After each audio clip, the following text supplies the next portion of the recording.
Hello दोस्तों, स्वागत है आप सभी का अतुल्य आर्यस ऑनलाइन क्लासेस में। दोस्तों, रीट एसएसटी की जो अपनी डेली टेस्ट सीरीज चल रही है, आज अपने उसमें बात करेंगे भारत के भौतिक प्रदेशों के विषय में।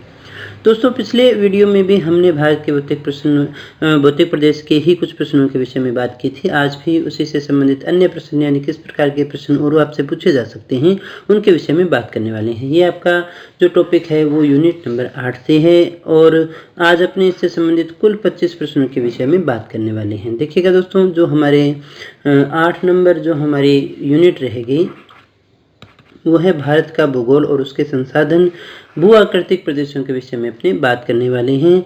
कल फिर अपने भारत की जलवायु से संबंधित कुछ प्रश्नों के विषय में बात करेंगे। दोस्तों, रीट एसएसटी के लेक्चर भी अपने पूरे हो चुके हैं। अगर आपने नहीं देखे हैं तो रीट एसएसटी का सिलेबस जो है प्लेलिस्ट में आपको सारे लिंक मिल जाएंगे, वहाँ पर जाकर के आप जो है सारे सिलेबस को पूरा कर सकते हैं। इसके अलावा मैं आपको एक बात और याद करवा दूँ कि सोमवार से शनिवार तक हमारे जो भी टेस्ट होते हैं उन्हीं टेस्ट में से एक आपका मेजर टेस्ट होता है एवरी संडे को, और ये जो टेस्ट होता है वो अपने एंड्रॉयड एप्लीकेशन पे होता है, बिल्कुल निःशुल्क होता है। अतुल्य आर्यस के नाम से अगर आप सर्च करोगे, अतुल्य आर्यस के नाम से अगर आप सर्च करोगे कहाँ, प्ले स्टोर में, तो आपको मिल जाएगी। डाउनलोड करके इंस्टॉल करके आप ऐप के अंदर जो है वो टेस्ट दे सकते हैं और प्रत्येक वीक की अपनी जो भी तैयारी है उसका एनालिसिस भी कर सकते हैं। तो चलिएगा शुरू करते हैं आज के टेस्ट को। देखते हैं आज का मेरा पहला प्रश्न जो है वो कौन सा है। तो आज का हमारा पहला प्रश्न है, कार्डमम पहाड़ियाँ जिन राज्यों की सीमा पर स्थित है वह हैं कर्नाटक और तमिलनाडु, कर्नाटक और केरल, केरल और तमिलनाडु, या फिर तमिलनाडु और आंध्र प्रदेश। हमें बताना है कार्डमम की पहाड़ियाँ किन राज्यों की सीमा पर स्थित है। तो दोस्तों, क्या होगा सही आंसर? हमारा सही आंसर है वो है नंबर 3, यानी केरल और तमिलनाडु की सीमा पर स्थित है कार्डमम की पहाड़ियाँ। बात करें अगले प्रश्न की। दूसरा हमारा प्रश्न है, भारत की दक्षिणतम पर्वत श्रेणी कौन सी है? भारत की दक्षिणतम पर्वत श्रेणी कौन सी है? इन चारों में से हमें बताना है। नीलगिरी है, अन्नामलाई है, कार्डमम है, या फिर नल्लामलाई है। कौन सी है दोस्तों भारत की दक्षिणतम पर्वत श्रेणी? तो क्या है सही आंसर हमारा? वो है नंबर 3, कार्डमम की जो पहाड़ियाँ हैं वो भारत की दक्षिणतम पर्वत श्रेणियों के में आती हैं। बात करें तीसरे प्रश्न की, सेवरोय की पहाड़ियाँ कहाँ स्थित हैं? हमें बताना है सेवरोय की पहाड़ियाँ कहाँ स्थित है। आंध्र प्रदेश में है, कर्नाटक में है, केरल में है, या फिर तमिलनाडु में है। सेवरोय की पहाड़ियाँ कहाँ हैं, कौन से राज्य में है? दोस्तों, सही आंसर है हमारा वो है नंबर 4, तमिलनाडु के अंदर है। दोस्तों, सेवरोय की पहाड़ियाँ कहाँ हैं? तमिलनाडु में है। बात करें अगले प्रश्न की। चौथा हमारा प्रश्न है, महादेव की जो पहाड़ियाँ हैं वो भाग हैं, किसका भाग है? सतपुड़ा का, विंध्य का, या फिर पश्चिमी घाट का, या फिर इनमें से कोई नहीं। हमें बताना है महादेव की जो पहाड़ियाँ हैं वो किसका भाग है। दोस्तों, क्या है सही आंसर? तो दोस्तों, हमारा जो सही आंसर है वो है नंबर 1, सतपुड़ा की पहाड़ियाँ। सतपुड़ा जो है पर्वत श्रृंखला है उसी का भाग है महादेव की पहाड़ियाँ। बात करें पांचवें प्रश्न की, निम्न में से कौन सी पहाड़ियाँ राजस्थान में विंध्य पर्वत श्रेणियों का विस्तार है? हमें बताना है कि कौन सी पहाड़ियाँ हैं जो राजस्थान में हैं और विंध्यन श्रेणियों का ही विस्तार मानी जाती हैं। विंध्यन श्रेणियों का विस्तार जो राजस्थान में है, ये मान लीजिएगा मुकुंदरा हिल्स है, डोरा पर्वत है, अलवर पर्वत है, या फिर गिरवा की पहाड़ियाँ हैं। कौन सी पहाड़ियाँ हैं दोस्तों? तो दोस्तों, क्या होगा हमारा सही आंसर? हमारा जो सही आंसर है वो है नंबर 1, मुकुंदरा हिल्स जो है। मुकुंदरा हिल्स जो है वो विंध्यन पर्वत श्रेणियों का विस्तार है और राजस्थान में है। बात करें छठे प्रश्न की, भारत की सबसे ऊंची चोटी कौन सी है? एवरेस्ट है, सियाचिन है, इसको आप सियाचिन कर लीजिएगा दोस्तों, K2 है, या फिर कारगिल है। दोस्तों, भारत की सबसे ऊंची पर्वत चोटी कौन सी है? क्या होगा सही आंसर? आई नो ये क्वेश्चन आप सभी का सही होना चाहिए। तो दोस्तों, सही आंसर है हमारा वो है नंबर 3, K2। K2 जो है भारत की सबसे ऊंची चोटी है। एवरेस्ट नेपाल में है, ये विश्व की सबसे ऊंची चोटी मानी जाती है। बात करें सातवां प्रश्न, भारत में शांत घाटी यानी साइलेंट वैली जो है वो किस राज्य में है? तमिलनाडु में है, केरल में है, कर्नाटक में है, या फिर आसाम में है। भारत में शांत घाटी किस राज्य में स्थित है आपको बताना है। तमिलनाडु, केरल, कर्नाटक, आसाम। तो दोस्तों, हमारा जो सही आंसर है वो है नंबर 2, केरल में है। भारत में शांत घाटी कहाँ है? वो केरल में है। आठवां जो हमारा प्रश्न है, निम्न में से असुमेलित है। शिपकिला हिमाचल, लिपुलेख उत्तर प्रदेश, नाथुला सिक्किम, या फिर जोजिला कश्मीर। कौन सा है जो असुमेलित है यानी सही सुमेलित नहीं है, स्थान उसका गलत है? दोस्तों, क्या है सही आंसर? सही आंसर हमारा वो है नंबर 2, लिपुलेख, ये उत्तराखंड में है। दोस्तों,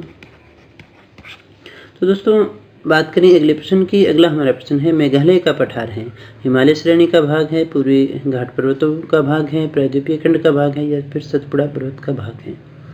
क्या है इसका सही आंसर? मेघालय का पठार है जो किसका भाग माना जाता है?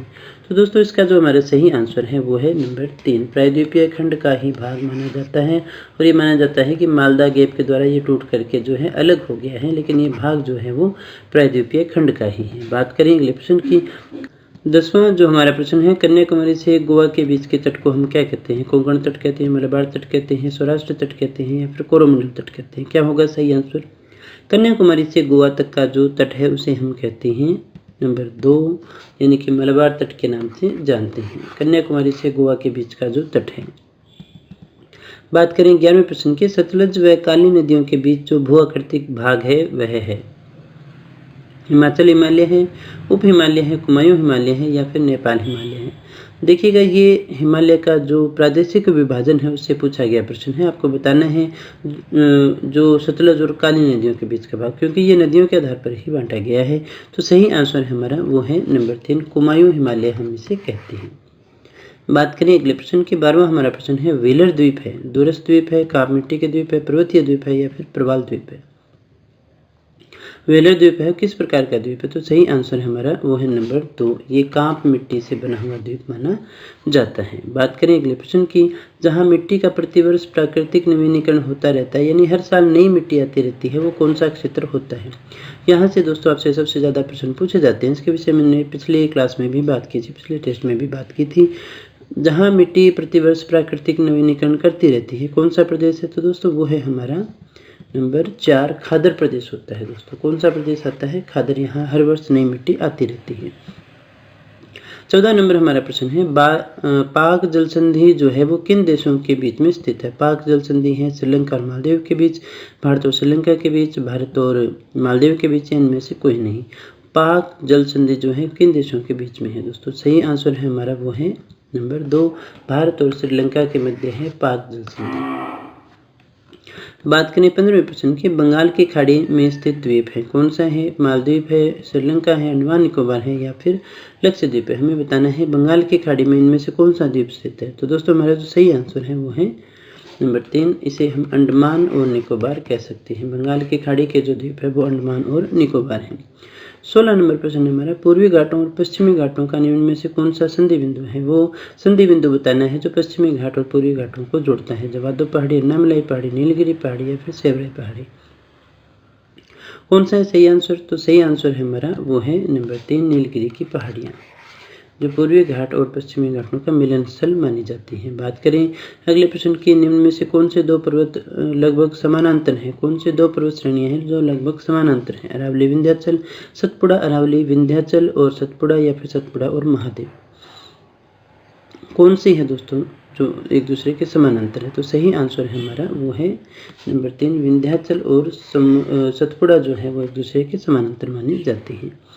बात करें अगले प्रश्न की। 18वां हमारा प्रश्न है, भारत में जैव विविधता की दृष्टि से धनी स्थान है, यानी जहाँ पर जो जैव विविधता है वो सबसे ज़्यादा है, अच्छी है। पश्चिमी घाट है, पूर्वी घाट है, थार का रेगिस्तान है या फिर बंगाल की खाड़ी है। तो दोस्तों हमारा जो सही आंसर है वो है नंबर 1, पश्चिमी घाट। पूर्वी हिमालय और पश्चिमी घाट को अपने विशेषता लेकर के चलते हैं। दोस्तों बात करें अगले प्रश्न की। भारत के पूर्वी भाग में म्यांमार की सीमा का निर्धारण करने वाले पर्वतों का संयुक्त नाम क्या है? वे पर्वत जो म्यांमार से भारत की सीमा बनाते हैं उनका नाम क्या है? हिमाचल है, पूर्वांचल है, उत्तराखंड है या फिर इनमें से कोई नहीं। संयुक्त रूप से हम उन्हें क्या कहते हैं? तो दोस्तों हमारा जो सही आंसर है वो है नंबर 2, इसे हम कहते हैं पूर्वांचल। बात करें 20वें प्रश्न की। हिमालय की सबसे बाहरी श्रृंखला का नाम है? धौलाधार, पंचाल, नंगा पर्वत या फिर शिवालिक। हिमालय की सबसे बाहरी श्रृंखला का नाम क्या है? धौलाधार, पंचाल, नंगा पर्वत या फिर शिवालिक। दोस्तों हमारा जो सही आंसर है वो है नंबर 4, शिवालिक कहते हैं हम इसे। बात करें अगले प्रश्न की। 21वां हमारा प्रश्न है, बरखान स्थलाकृति का संबंध किससे है? बरखान कहाँ होता है? मरुस्थल से है, तटीय मैदान से है, द्वीप समूह से या फिर मैदानी क्षेत्र से। बरखान स्थलाकृति का संबंध किससे है? दोस्तों हमारा जो सही आंसर है वो है नंबर 1, यानी मरुस्थल में होते हैं बरखान टीले। 22वां हमारा प्रश्न है, भारत का उत्तरी मैदान किन नदी प्रणालियों से मिलकर बना है? कौन कौन सी नदी प्रणाली है जिनसे भारत का उत्तरी मैदान बना है? गंगा, सिंधु, ब्रह्मपुत्र, या फिर सिंधु और ब्रह्मपुत्र है, केवल गंगा और सिंधु है, गंगा, सिंधु, ब्रह्मपुत्र और नर्मदा तीनों हैं, तीनों चारों हैं दोस्तों। कौन सा है सही आंसर? सही आंसर हमारा चेक कर लीजिएगा, वो है नंबर 1 यानी गंगा, सिंधु और ब्रह्मपुत्र का मैदान हम इसे कहते हैं। बात करें अगले प्रश्न की, 23वां हमारा प्रश्न है, असत्य कथन इनमें से कौन सा है? नंबर 1 है, भूमि की दृष्टि से प्रायद्वीपीय क्षेत्र भारत का सबसे प्राचीन भाग है। भूमि की दृष्टि से प्रायद्वीपीय जो भारत है वो सबसे प्राचीन भाग है। दूसरा है, हिमाचल विश्व में हिमालय, इसको हिमालय कर लीजिएगा, हिमालय विश्व में सबसे नवीन वलित पर्वतों को प्रदर्शित करते हैं। भारत के पश्चिमी समुद्र तट का निर्माण नदियों की जमाव क्रिया के द्वारा हुआ है। भारत में गोंडवाना शिलाओं में कोयले का बृहत्तम भंडार है दोस्तों। कौन सा सही नहीं है, असत्य बताना है दोस्तों। तो दोस्तों हमारा जो सही आंसर है वो है नंबर 3, ये नहीं है, नदियों के द्वारा इनका निर्माण नहीं हुआ है। पश्चिमी समुद्र तट जो है उसका निर्माण नदियों के जमाव क्रिया के द्वारा नहीं हुआ है। बात करें अगले प्रश्न की, 24वां हमारा प्रश्न है, भारत के निम्न में से कौन सी पर्वत श्रेणी केवल एक ही राज्य में है? इनमें से बहुत सी पर्वत श्रृंखलाएं ऐसी हैं जो एक से ज़्यादा राज्यों में है, लेकिन हमें बताना है ऐसी पर्वत श्रेणी जो केवल एक ही राज्य में है। तो सही आंसर है हमारा वो है नंबर 3, अजंता। अजंता जो है वो केवल कहाँ है? महाराष्ट्र में ही है और कहीं नहीं है दोस्तों। बात करें अगले प्रश्न की, अरावली और विंध्य श्रृंखलाओं के मध्य स्थित पठार है। अरावली पर्वत श्रृंखला और विंध्य पर्वत श्रृंखला जो है उनके मध्य जो पठार है उसे हम किस नाम से जानते हैं? तो दोस्तों मेरा जो सही आंसर है वो कौन सा है? मालवा का पठार है, छोटा नागपुर का पठार है, दक्कन का पठार है, या फिर प्रायद्वीपीय पठार है दोस्तों। क्या है सही आंसर? तो हमारा जो सही आंसर है वो है नंबर 1, मालवा का पठार श्रेणी में आता है, मालवा का पठार हम इसे कहते हैं। तो दोस्तों ये थे आज के हमारे प्रश्न, भारत के भौतिक प्रदेश से संबंधित थे।